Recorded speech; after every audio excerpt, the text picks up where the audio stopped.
isikhathi siphelile, isikhathi siphelile,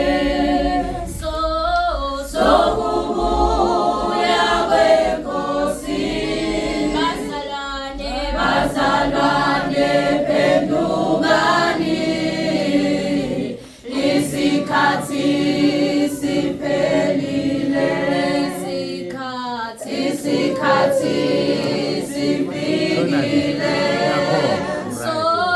sokubuya kweNkosi. Bazalwane phendukani, isikhathi siphelile. Abanye basindwa ithwalo, abanye basindwa izono, abanye bahamba ngezinkanuko. Bazalwane phendukani, abanye basindwa ithwalo, abanye basindwa izono, abanye bahamba ngezinkanuko. Bazalwane phendukani, isikhathi sifikile, sokubuya kweNkosi. Bazalwane phendukani, isikhathi siphelile.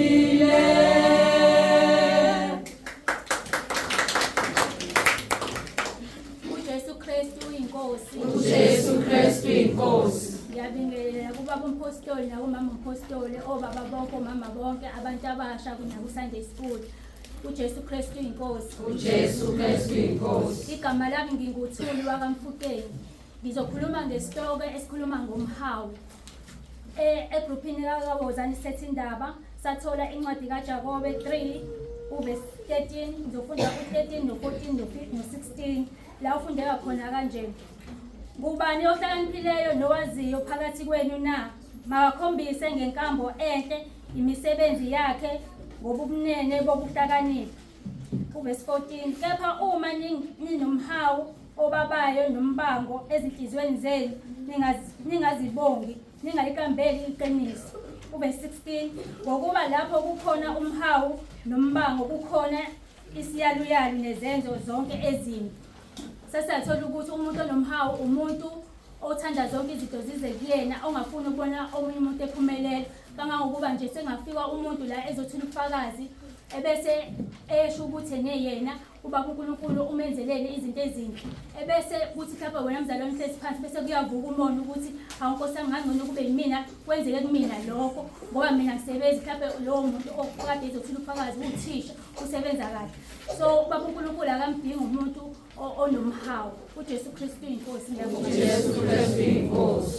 uJesu Kristu inkosi. uJesu Kristu inkosi. Ngiyabingelela kubaba umpostoli nakumapostoli, bingelela abazalwane bonke egameni elihle leNkosi yethu Jesu Kristu ophilayo.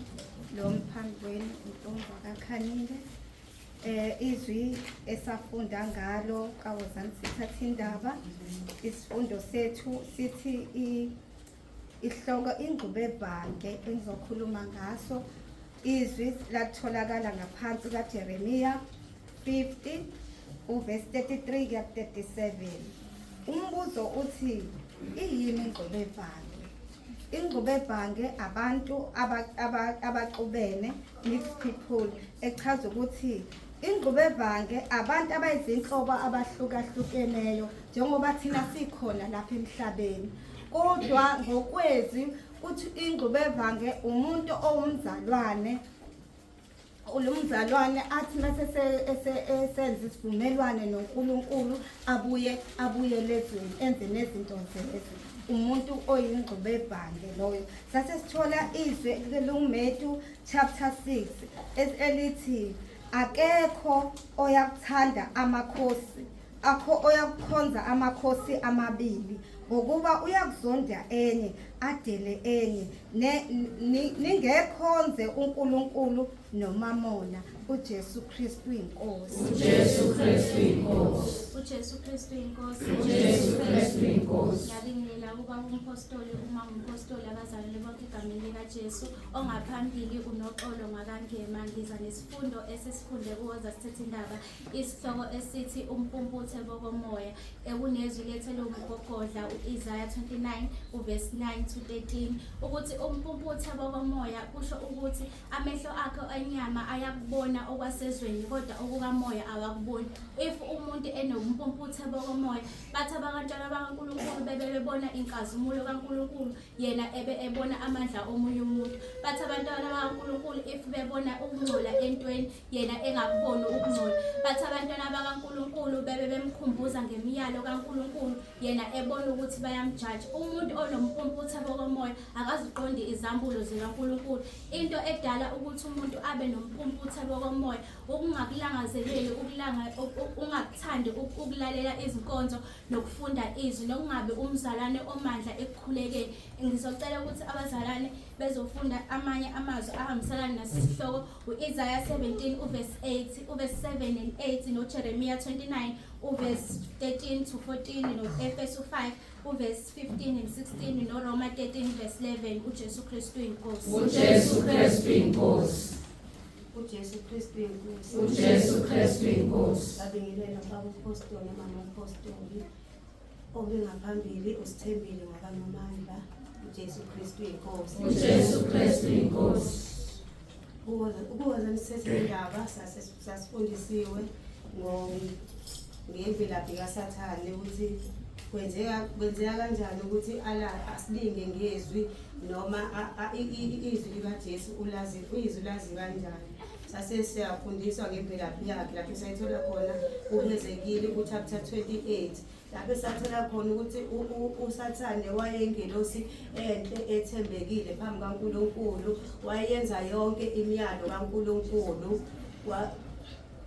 uSathane wayengelosi enhle ethembekile phambi kaNkulunkulu wayenza kahle yonke imiyalo kaNkulunkulu ingakho alazi izwi likaNkulunkulu. Sathola nokuthi uSathane wayefuna ukulingana noNkulunkulu afane naye. Sase siyafundisa ukuthi uma uNkulunkulu ekuphe ubuhlakani akufanele bese uyasiphakamisa. Uma ungumzalwane fanele uthobe uzothe ungabusazenza izinto zikaSathane. Sase uSathane waxoshwa ezulwini ngenxa yobuqili ingoba wayengafanele ukuhlala khona wayefanele isihogo kanye nezingelosi wayezwana nazo. Bonke baphoswa phansi ngenxa yokuhlulelwa kwabo. Sathola ukuthi izingelosi zaziwu-12 uSathane wehla lezo-4 ezinye zasala esihlalweni sobukhosi. uJesu Kristu inkosi uJesu Kristu inkosi uJesu Kristu inkosi uJesu Kristu inkosi ngiyabingelela baba umpostoli mama umpostoli ngiyabingelela ibandla lenkosi yethu uJesu Kristu ongaphambi kwenu usilindile wakaMsweli. Ngizofakaza ngesihloko esifenayo egruphini kawozani sithethe indaba esithi kuyini ukuzithiba.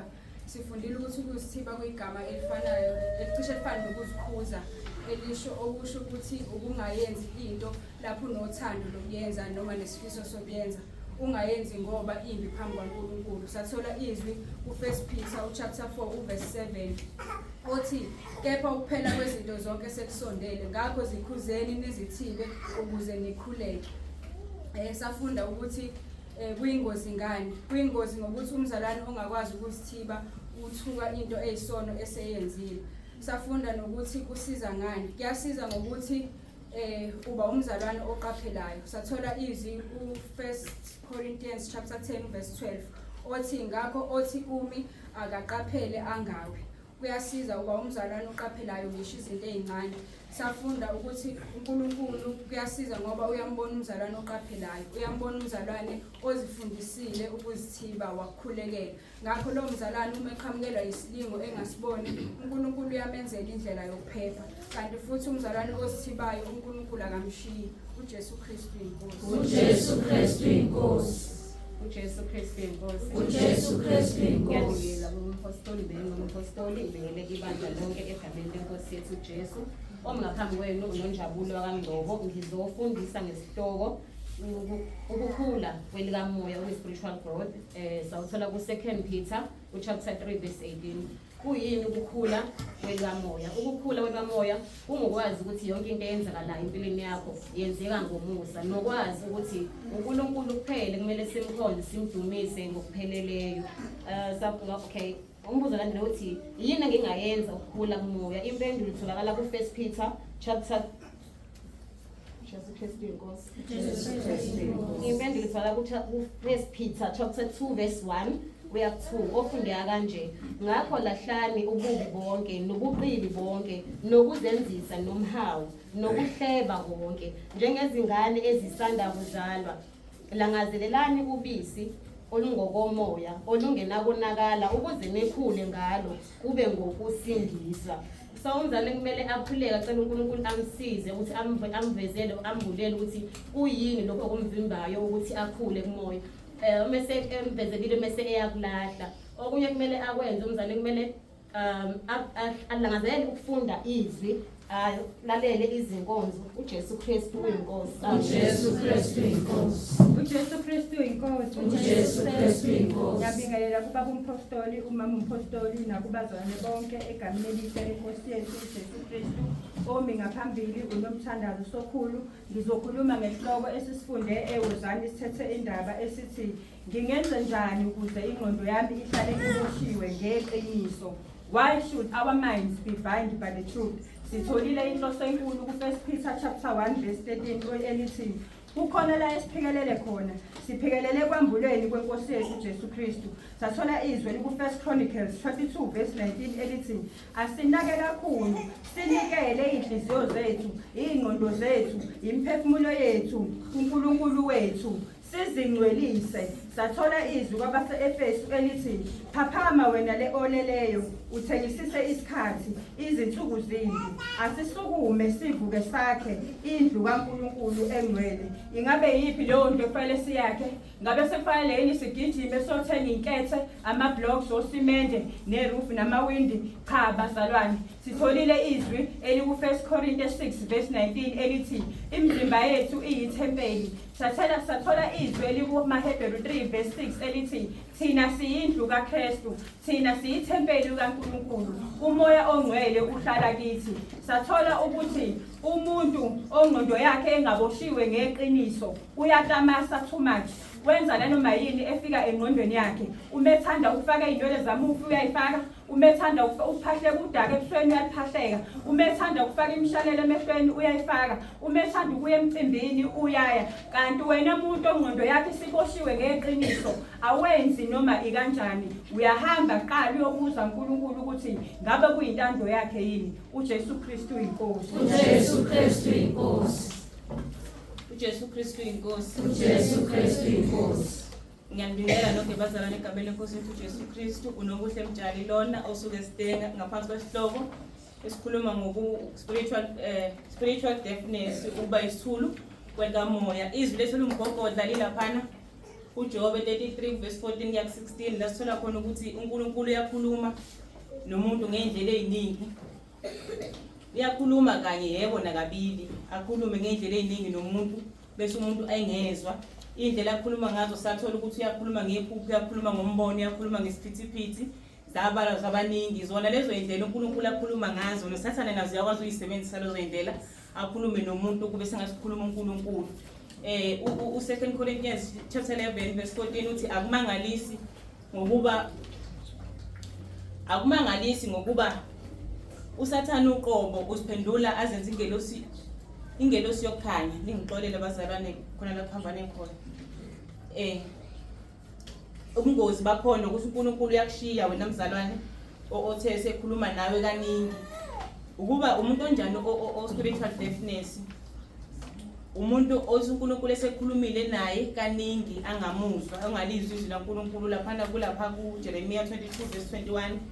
Umuntu indlebe zakhe zikamoya ayivulekile. Yini engakusiza mzalwane ukuthi ugijime shona enkosini yethu uJesu Kristu, ugijime uyocela ukuthi uNkulunkulu akucele akephi umoya wokuhlukanisa ukwazi ukuhlukanisa ukukhuluma kwaNkulunkulu nokukhuluma kwesitha bese futhi uzila ukudla ukhuleke uNkulunkulu ukhuleke uthandaze ucele futhi ukuthi